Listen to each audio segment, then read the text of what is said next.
दोस्तों, क्या आप जानते हैं कि जिस artificial intelligence chat bot cloud का इस्तेमाल आप और हम सवालों का जवाब पाने या आर्टिकल लिखने के लिए करते हैं, उसके दिमाग को तेज करने के लिए लाखों असली किताबों को काटकर कचरे के डिब्बे में फेंक दिया गया है। जी हाँ, चौंकाने वाली खबर यह है कि एंथ्रोपिक नाम की दिग्गज एआई कंपनी ने करोड़ों रुपए खर्च करके लाखों पुरानी किताबें खरीदी, उनकी बाइंडिंग काटी, पन्नों को स्कैन किया और फिर उन किताबों को हमेशा के लिए नष्ट कर दिया। लेकिन सवाल यह है कि आखिर कोई हाईटेक एआई कंपनी पन्नों और कागजों की किताबों के पीछे क्यों पड़ी है, जानेंगे आज हमारी इसी खास रिपोर्ट में। मामला एंथ्रोपिक के उस सीक्रेट मिशन से जुड़ा है जिसे प्रोजेक्ट पनामा कहा गया है। हाल ही में अमेरिकी अदालत के दस्तावेजों और रिपोर्टों में खुलासा हुआ कि एंथ्रोपिक ने बाजार और पुरानी किताबों की दुकानों से लाखों फिजिकल कागजी किताबें बल्क में खरीदी और इसके बाद हाइड्रोलिक कटिंग मशीनों से इन किताबों की बाइंडिंग को काटकर अलग कर दिया। पन्नों को हाई स्पीड इंडस्ट्रियल स्कैनर में डालकर पीडीएफ बनाई गई और फिर कागजी पन्नों को नष्ट कर दिया गया। गूगल बुक स्कैनिंग प्रोजेक्ट के पूर्व प्रमुख टॉम टर्बी की अगुवाई में एंथ्रोपिक का लक्ष्य दुनिया की तमाम किताबों को डिजिटाइज करके अपने एआई मॉडल क्लाउड को ट्रेन करना था। आखिर इंटरनेट पर डेटा के समंदर के बीच एआई कंपनियों को पुरानी असली किताबों की जरूरत क्यों पड़ी? इसके पीछे दो बड़े कारण हैं। पहला कारण शुद्ध और असली इंसान का लिखा ज्ञान यानी कि क्लीन डाटा।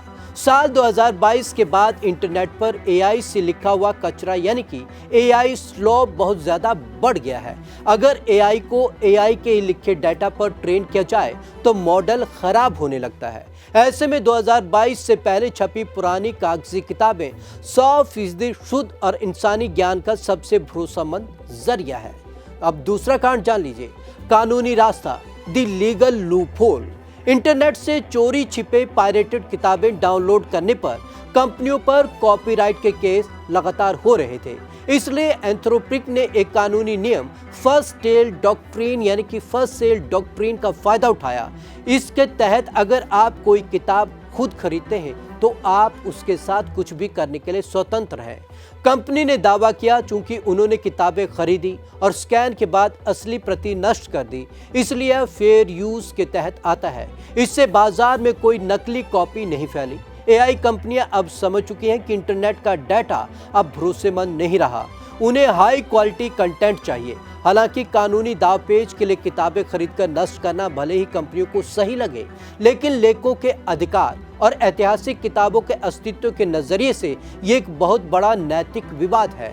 भले ही एंथ्रोपिक ने कागजी किताबें खरीदकर स्कैन की, लेकिन पायरेटेड ई बुक्स का इस्तेमाल करने के जुर्म में उन्हें हाल ही में लेखकों और पब्लिशर्स को करीब $1.5 बिलियन यानी कि लगभग 12,500 करोड़ रुपए का हर्जाना देने का निपटारा करना पड़ा।